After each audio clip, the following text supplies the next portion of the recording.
Assalamualaikum warahmatullahi wabarakatuh. Sahabat sekalian, sekarang kita akan belajar tasrif. Apa itu tasrif? Tasrif adalah perubahan kata dari satu bentuk ke bentuk lainnya untuk mendapatkan makna tertentu. Perubahan kata seperti ini ada dalam semua bahasa, termasuk dalam bahasa Indonesia. Kita lihat contoh perubahan kata dalam bahasa Indonesia. Misalkan dari kata dasar tulis bisa berubah menjadi menulis, tulisan, penulis, penulisan, dan lain-lain. Perubahan kata ini masing-masing memiliki tujuan dan makna tersendiri. Misalkan ketika ditambahkan imbuhan awalan maka menjadi kata kerja. Kemudian jika ditambahkan imbuhan yaitu akhiran an jadi tulisan, maka artinya adalah kata benda. Ditambahkan imbuhan awalan maka artinya adalah pelaku, orang yang menulis. Dan begitu seterusnya. Nah, perubahan seperti ini di dalam bahasa Arab disebut dengan tasrif. Tasrif dalam bahasa Arab memiliki pola dan kaidah yang sangat presisi. Kita lihat perubahan kata dalam bahasa Arab. Kalau dalam bahasa Indonesia tadi ada kata dasar contoh tulis, sekarang kita mulai dalam bahasa Arab dengan melihat contoh kata fa'ala. Fa'ala ini adalah fi'il madhi atau kata kerja lampau. Jadi fa'ala memiliki arti telah mengerjakan. Lalu ketika kita ingin mendapatkan makna yang lainnya, misalkan kita ingin mendapatkan makna sedang atau akan mengerjakan, maka fa'ala dirubah menjadi yaf'alu yang disebut dengan fi'il mudhari atau kata kerja sedang atau akan. Lalu berikutnya ada kata fa'lan dan maf'alan. Fa'lan dan maf'alan ini disebut dengan masdar. Fa'lan masdar, maf'alan masdar mimi. Jadi bedanya masdar dengan masdar mimi ini hanya yang diawali dengan huruf mim disebut mimi gitu aja tambahannya. Tapi keduanya memiliki arti yang sama, yaitu kata benda, kata kerja, kata kerja yang dibendakan. Jadi fa'lan dan maf'alan artinya pekerjaan. Lalu berikutnya ada kata fa'ilun. Ini disebut dengan isim fa'il yang memiliki arti yang mengerjakan. Dan berikutnya maf'ulun. Disebut isim maf'ul, artinya yang dikerjakan. Berikutnya lagi if'al. Ini fi'il amar atau kata perintah. Jadi arti dari kata if'al adalah kerjakanlah. Dan terakhir maf'alun. Isim zaman atau makan. Zaman artinya waktu, makan artinya tempat. Jadi maf'alun artinya waktu atau tempat mengerjakan. Nah, ini adalah pola ketika kata dasarnya fa'ala, maka perubahan yang akan terjadi bentuknya seperti ini. Jadi fa'ala fi'il madhi artinya telah mengerjakan, yaf'alu fi'il mudhari artinya sedang atau akan mengerjakan, fa'lan dan maf'alan masdar dan masdar mimi artinya pekerjaan, yaitu kata kerja yang dibendakan. Lalu fa'ilun isim fa'il artinya orang yang mengerjakan. Maf'ulun isim maf'ul artinya yang dikerjakan.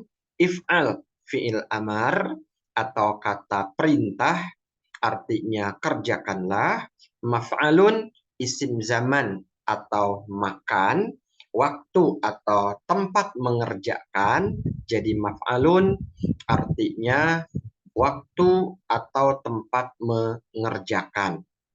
Nah, ini kata fa'ala yang akan menjadi pola utama untuk melihat dan mengetahui perubahan kata dalam bahasa Arab. Dan yang namanya pola itu bisa diterapkan untuk semua kata yang ada dalam bahasa Arab. Contoh penerapannya begini. Nah, di sini bisa kita lihat. Fa'ala tadi kata kerja lampau ini sebagai kata dasar tadi ya, kata dasar. Jadi kata dasar dalam bahasa Arab adalah kata kerja lampau. Lalu kata kerja lampau ini disebut fi'il madhi. Lalu berikutnya kita ingin mendapatkan arti sedang atau akan mengerjakan, maka dari fi'il madhi kemudian dirubah menjadi fi'il mudhari dan perubahannya menjadi yaf'alu. Lalu kita ingin mendapatkan makna kata kerja yang dibendakan. Di sini kalau tadi kita baca artinya adalah pekerjaan dan bentuk katanya dalam bahasa Arab adalah fa'lan dan maf'alan. Jadi dua kata ini karena memiliki arti yang sama, nanti dalam penggunaan di dalam berbahasa Arab bisa memilih salah satunya. Lalu berikutnya isim fa'il atau pelaku, fa'ilun, isim maf'ul, maf'ulun, fi'il amar, if'al, isim zaman atau makan, maf'alun. Jadi ini kita udah mendapatkan pola yang pertama. Ketika sudah mendapatkan pola, maka kita terapkan pola ini pada kata fataha.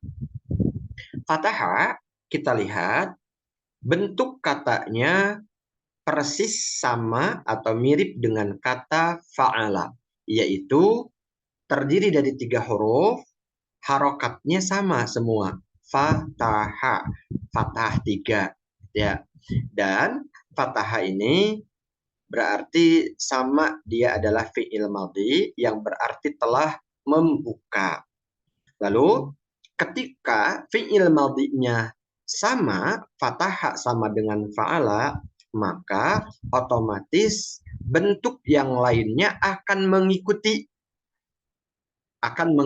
pola fa'ala.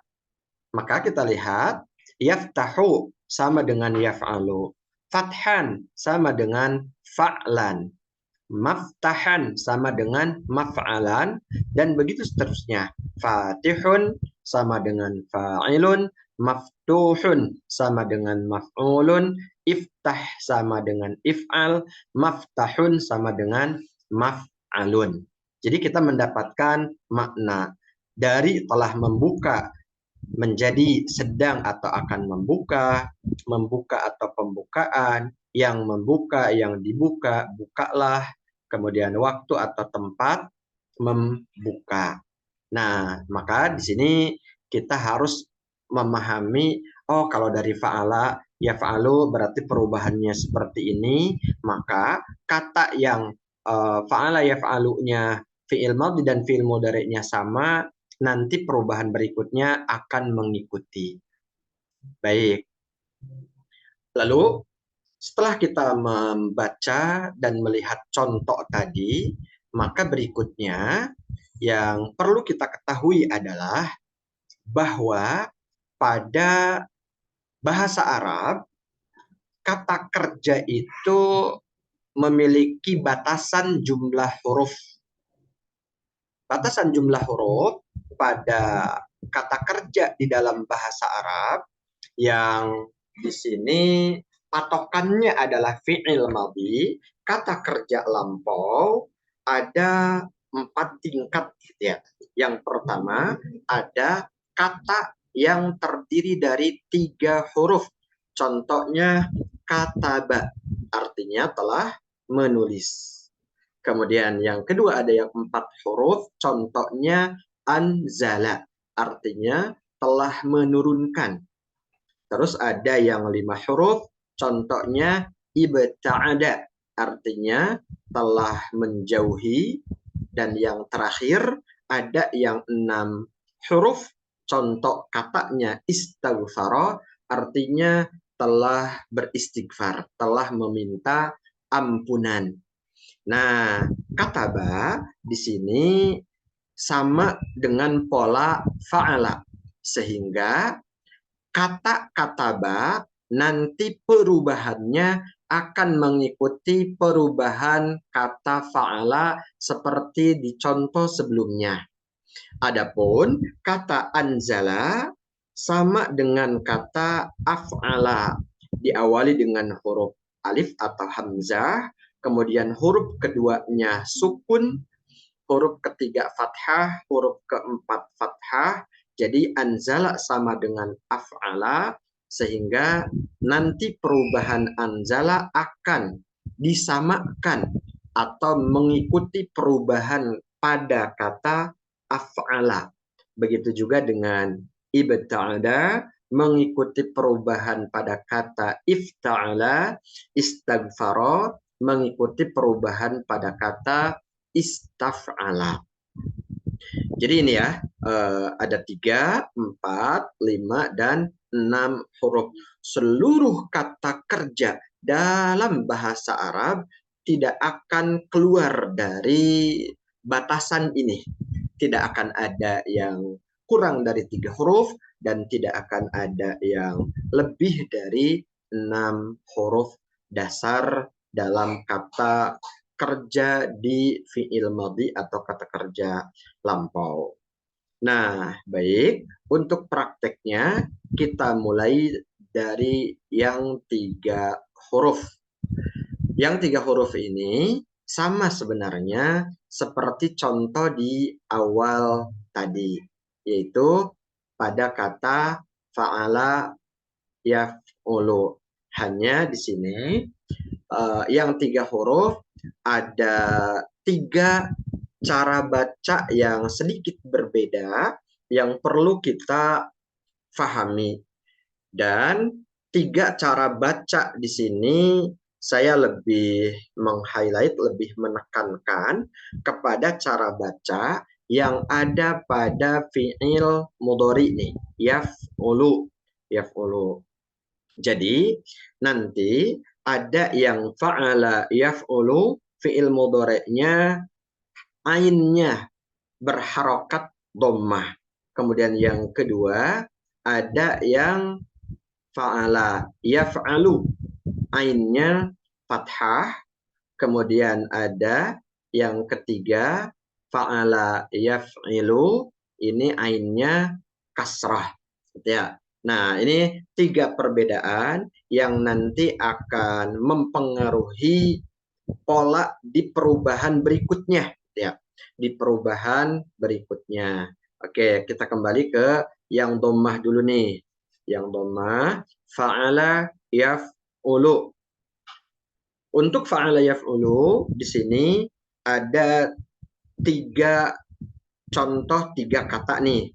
Yang pertama kata kataba yaktubu. Kataba yaktubu perubahannya mengikuti fa'ala yaf'ulu.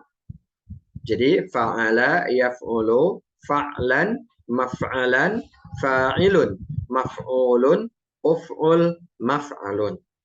Kataba yaktubu, katban, maktaban, katibun, maktubun, uktub, maktabun.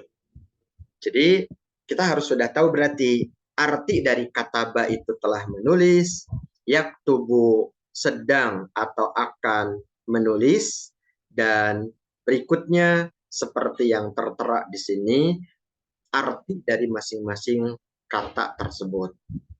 Lalu kalau kita sudah tahu bagaimana membuat perubahan pada kata bayak tubuh yang mengikuti perubahan fa'ala yaf'ulu sampai akhir, sampai maf'alun, maka sahabat-sahabat sekalian tentu harus bisa membuat perubahan pada kata dakhala yadkhulu. Begitu juga pada kata kharaja yakhruju. Jadi silahkan selama berlatih gunakan dua kata ini untuk berlatih. Nanti untuk pengayaan cari lagi dalam kamus kata yang cara bacanya sama, bentuknya, polanya sama, yaitu fa'ala yaf'ulu. Terutama pada fi'il mudhari'nya ya, yaitu huruf yang sebelum terakhir nih, kalau di atas ain, yang kedua ta, yang yadkhulu kha, yang yakhruju ra, nah itu hurufnya dhammah, nanti perubahannya sama seperti apa yang ada di atas. Nah, kalau di awal tadi dikatakan ada pengaruh dari harokat yang ada pada ain ini, pengaruhnya itu khususnya pada kata perintah, pada fi'il amar. Nah, fi'il amar di sini dibaca uktub, yaitu hamzahnya dibaca dhammah, dan begitu juga dengan huruf yang ketiga, yaitu tak, dibaca dhammah, uktub. Ini yang nanti akan berbeda dengan pola berikutnya. Baik, kemudian yang kedua adalah fa'ala yaf'alu. Dalam fi'il mudhari'nya ainnya berbeda dari yang pertama tadi dibaca fathah yaf'alu. Kata yang mengikuti pola fa'ala yaf'alu contohnya ada qara'a yaqra'u. Kemudian fataha yaftahu. Kemudian zara'a yazra'u.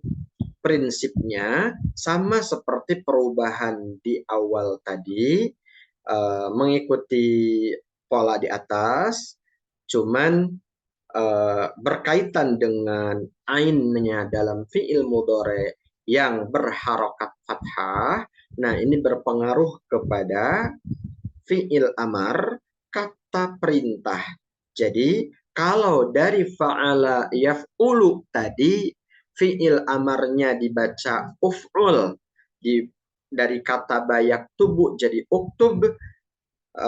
Kalau di sini qara'a yaqra'u dibaca iqra, sama dengan if'al.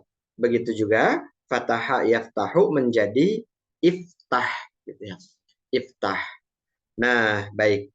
Jadi seperti itu. Sama, silahkan untuk melanjutkan menggunakan kata-kata berikut ini untuk latihan.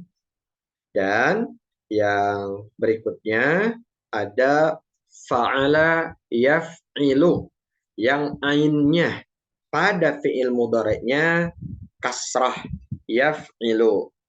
Contoh kata yang dalam fi'il mudhari' huruf ketiganya kasrah ada hamala yahmilu, kadzaba yakdzibu, jalasa yajlisu.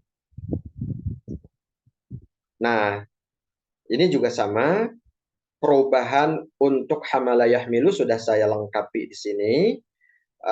Nanti silahkan diisi juga arti dari masing-masing kata ini, dan juga untuk kadzaba yakdzibu, perubahannya sampai terakhir dan artinya, serta jalasa yajlisu. Nah, baik, ini untuk sesi pertama, sesi 1, yaitu tasrif dari awal sampai perubahan untuk kata yang terdiri dari 3 huruf. Semoga Allah mudahkan untuk kita bisa memahaminya. Terima kasih. Assalamualaikum warahmatullahi wabarakatuh.